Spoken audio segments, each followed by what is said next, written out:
Assalamu alaikum warahmatullahi ta'ala wabarakatuhu. Kabajamtoota fi hordoftoota keenya kan iddoo garagaraatiittanii daawwataa jirtan nageenya keenya kan jaalalaa fi kabaja iddoo jirtanitti isin haa qabu jecha ayyaana Iidal Adhaa Hijiraa 1443 baga isin gahee warra baranaa kan bara hijira isiniin jecha egaa akkuma beekamu guyyaan har'aa guyyaa ayyaanaati, guyyaa jaalalaati, guyyaa gammachuuti. Nutis ayyaana kana sababeeffachuudhaan keessummaa jabaa tokko qabannee isiniif dhiyaannee jirra. Keessummaan keenya kunis Ustaaza keenya kabajamaa fi jaalatamaa Ustaaz Umar Arsii nama hayyuu fi nama ummata birattis kabajaa guddaa qabu nama beekamaadha. Isinis ni beeytanii guyyaa har'aa kana inshallah isaa wajjin turtii kan taasifnu ta'a.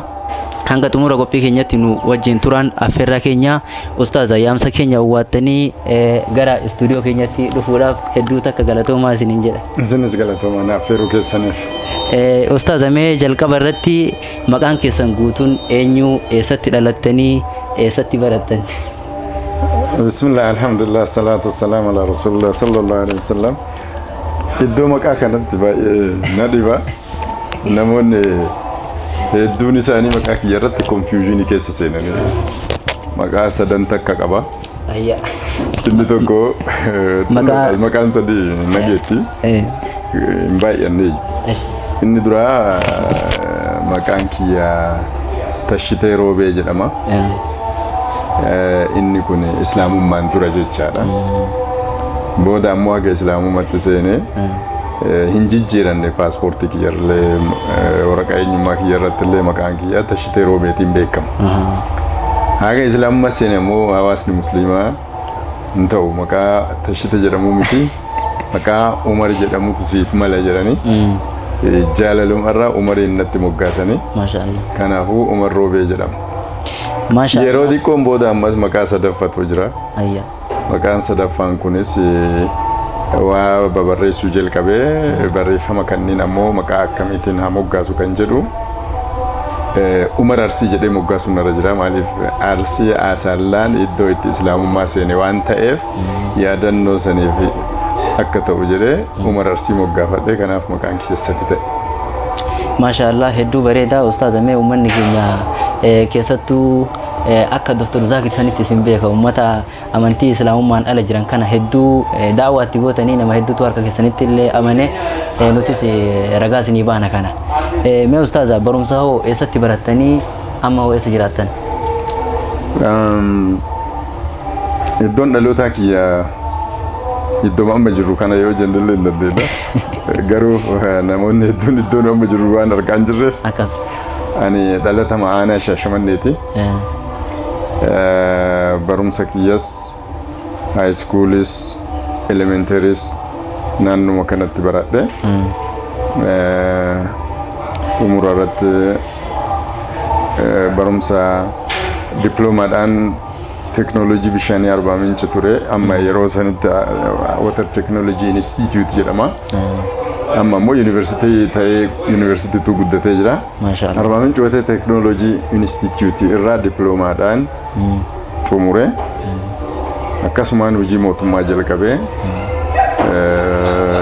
achirraa huduma hojjedhu. Barumsa kiyya barumsa fagootiin yookaan immoo distance educationiidhaan degree kiyya development managementiidhaan fudhadhe. Amma immoo inshallah yennatti onlineidhaan Islamic University of Minnesota irraa September amma nu fuuldura jiru kana yoo rabbiin fedhe MA yookaan ammoo Master's kiyya Islamic daawaadhaan ni fudhadha jedha. Maashaallah. Akkasi jira inshallah. Hedduu bareeda waan nama gammachiisudha. Mee Ustaaza gara sagantaatti osoo seenne guyyaan har'aa guyyaa ayyaanaati, guyyaa gammachuuti.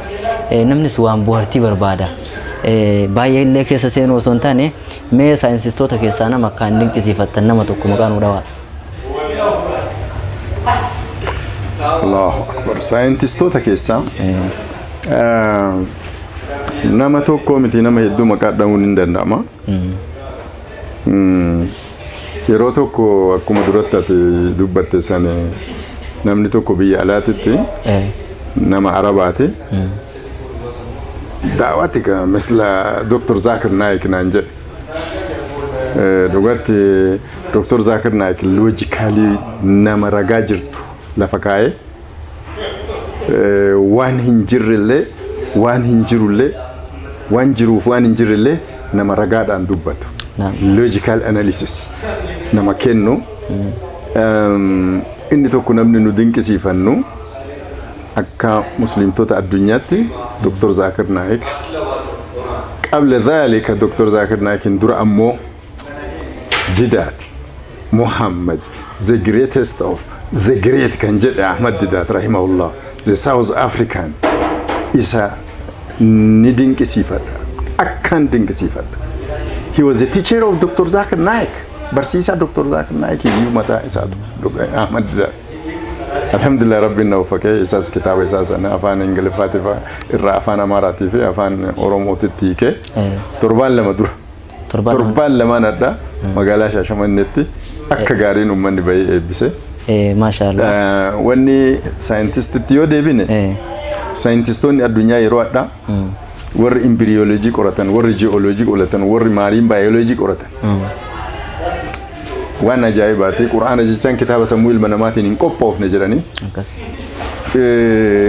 جارة تربفا كيست يروبي عربا كيست ساينسين إمبريولوجي هن قدتينت إمبريولوجي كنا نمون نفان أرمو أكتوباتو كبان إمبريولوجي جيشان ساينسي الفقراء قراتو جيشان يروسان كيست جيشي أكنا كون قرآن كيست جراتشو نميشي Professor Ellis Moore jedhamu Kaanaadaawin Embryologist jaarraa 20ffaa fi 21ffaa beekamaan addunyaan qabdu Professor Ellis Moore kan jedhamu kun kitaaba ofii barreessu keessatti embryology ilaalchise Moores and others jedhanii akka Moore Professor Ellis Mooreef warri biroo barreesse jedhanii human development as described in the Quran and the Sunnah jedhanii guddinni yookaan ammoo ulfa garaa kun akka qur'aanaa fi hadiisa keessatti dubbatame kamoorii fi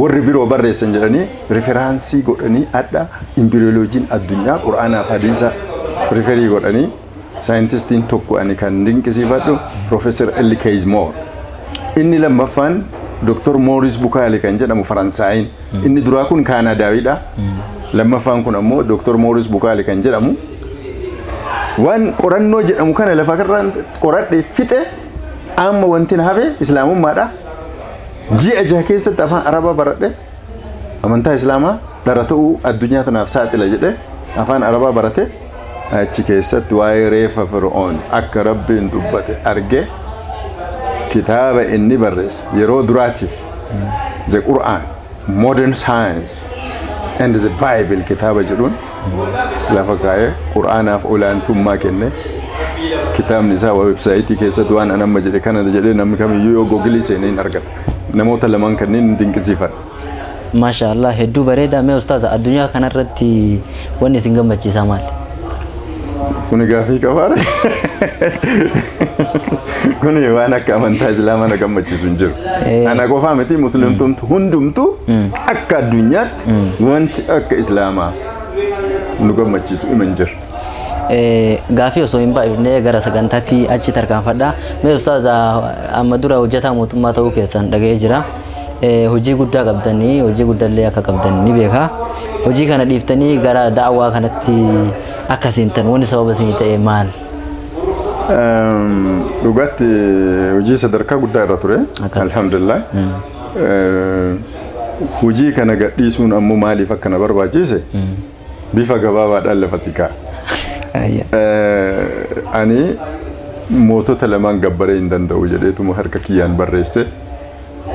Qorannoon illee hojiin ari'amne, siyaasaan hin ari'amne, hannaan hin ari'amne, korraapshiniidhaan hin ari'amne, tsara musliimaan hin ari'amne harka kiyyaan barreesse.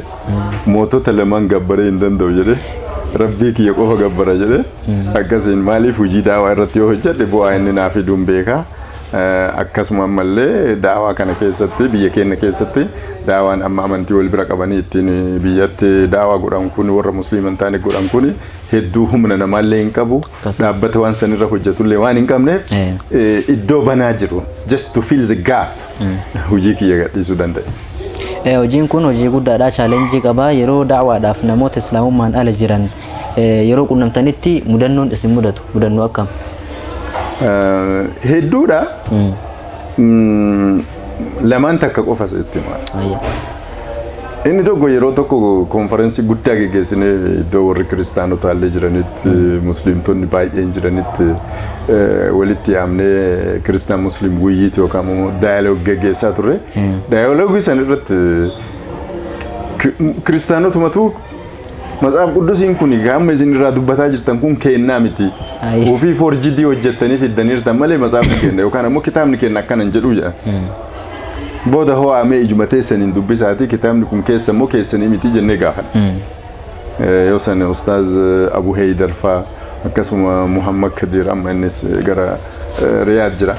Namoota akkanaa wajjin iddoo geggeessinutti dhufee ilaalee lana garummaa matsaafuu yeenyaa unu jedha. Booda aga dubbisee argeen booda kitaabichi makkeenuma jedhee saalfatee itti qaana'e jechaadha. Kuni tokko.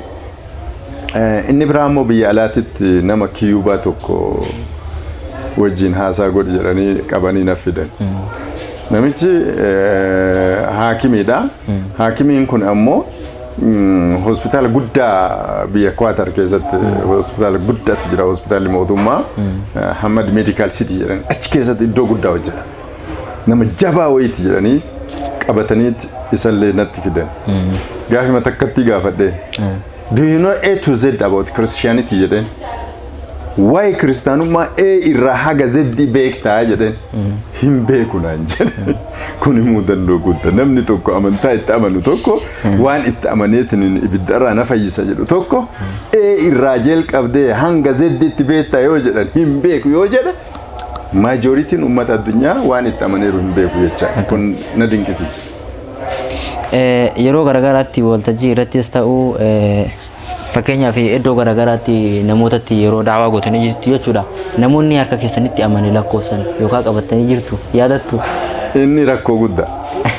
Rikoordii akkasii qabadheen jiru. Maaliif biyya keenya keessatti hanqinni nu bira jiru dhaabbanni tokko kan namoota musliima ta'an galmeessu deetaabeezii walitti guree deetaabeez maneejment ebalu dhaloota nama akkasii sadarkaan barumsaa akkas guyyaa kana islaamummaa irratti garagalee amantii isaa ka duriitti deebi'e ka jedhu rikoordiin hin jiru biyya kana keessatti dhaabbanni waan kana hojjetu illee hin jiru.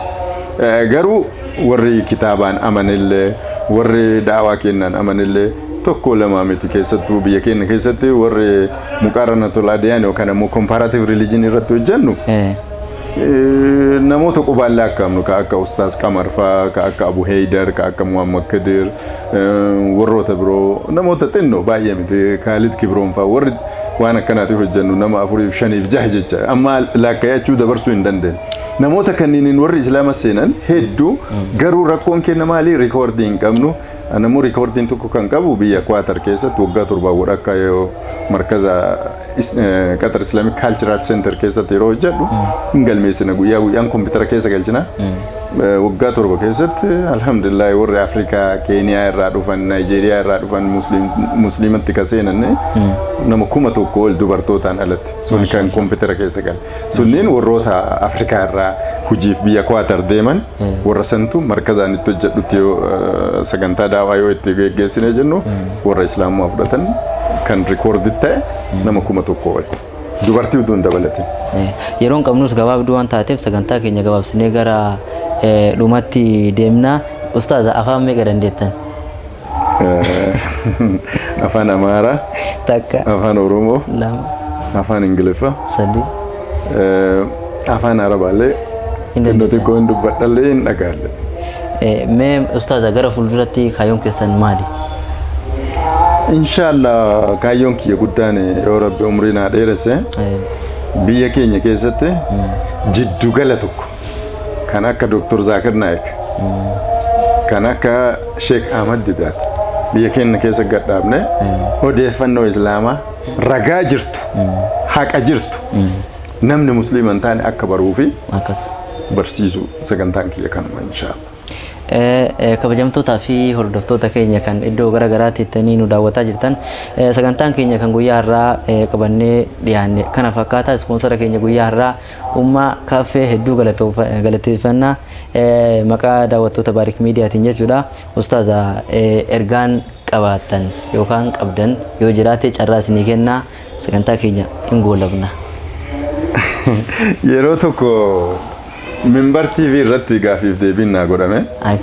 Isas liinkiin ni jira. Liinkii saniin sii kennuu hin danda'a. Naa kennitan booda. Xumura irratti yeroon ati qabdu kun isa xumuraa uduu ta'e naan jette mucayyoon na gaafatte.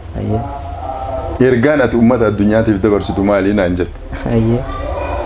Na rifachiiste. Na ulfaatille. Me achi ilaaliitii jetteen iskiriin ilaaliitii. Yeroon ati qabdu tanuma qofa yoo taate wanni ati uummata addunyaatiif dabarsitu maali jennaan yaa uummata addunyaa jedha inni tokkoffaa amantiin dhugaa rabbi biratti islaama ta'u inna diina inda Allahi al-islaam ammas ومن يبتغي غير الإسلام دينا فلا يقبل منه وهو في الآخرة من الخاسرين ربي نفرت ورا نمت أمانتا إسلاماتين أله whoever seeks a religion other than Islam, it will not be accepted of him. And in the hereafter, he will be one of the losers. Rabbi Qur'ana keessa. Kanaaf ummanni na dhaga'u hundumtuu kana baruu qaba. Achirraa ammoo warroota musliima hin taaneef wanni an dhaamu. Just read the Quran once in your life. Uduun duuneen turatti harkuma takka quraana dubbisaa waliin ga'a jedhee dhaama. Maashaallah hedduu bareedaa ustaaza keenya galatooma isiniin jenna.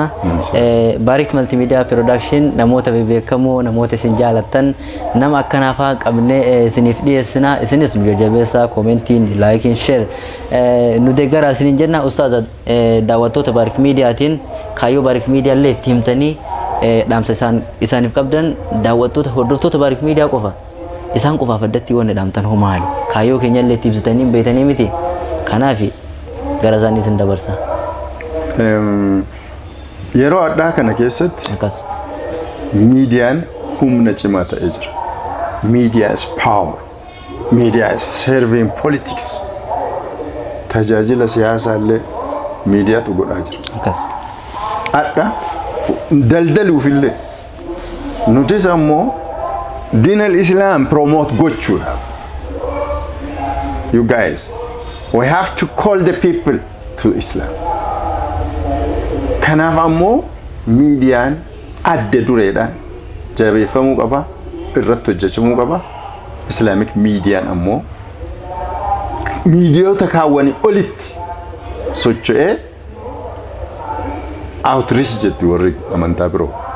warri amantaa kiristaanaa waan jedhan outreach jedhan maal jecha beekta tabliiga jecha balliguu anni waloo aayaa jedhan rasuulli rabbi alayhi salaatu wassalaam yooma jecha takkallee taate yooma aayaa takkallee taate narraa geessaa karaa rasuulli rabbi alayhi salaatu wassalaam jedhan san deemnee miilaan konkolaataan deemnee kan namoota dhaqqabsiifnu caalaa namni mana ofii taa'e hojii ofii irra taa'e kan miidiyaan bira ga'u irra hedduu bu'aa buusaa irra hedduu daddafee addunyaa waliin ga'uu waan danda'uuf miidiyaan humna guddaa tokko ta'uu hawaasni musliimaa baruu qaba jedha. Kanuma isin yaadachiisa. Maashaallah hedduu galatooma ustaaza yeroo keessan qaalii san aarsaa gootanii asitti turtii gabaabduu wajjin taasisuu keessaniif hedduu galatooma yeroo biraattis akkanuma nu affeeramtan inshaallah abdii isinirraa qabnaa. daawwattootaa fi hordoftoota keenya sagantaa keenya goolabnee jirra sagantaa biraatti walitti deebinaa. Assalaamu alaykum wa rahmatullahi ta'ala wa alaykum assalaam wa rahmatullahi wa barakatuh. Isinis galatooma inshaallah. Rabbi waliin haa deebisu.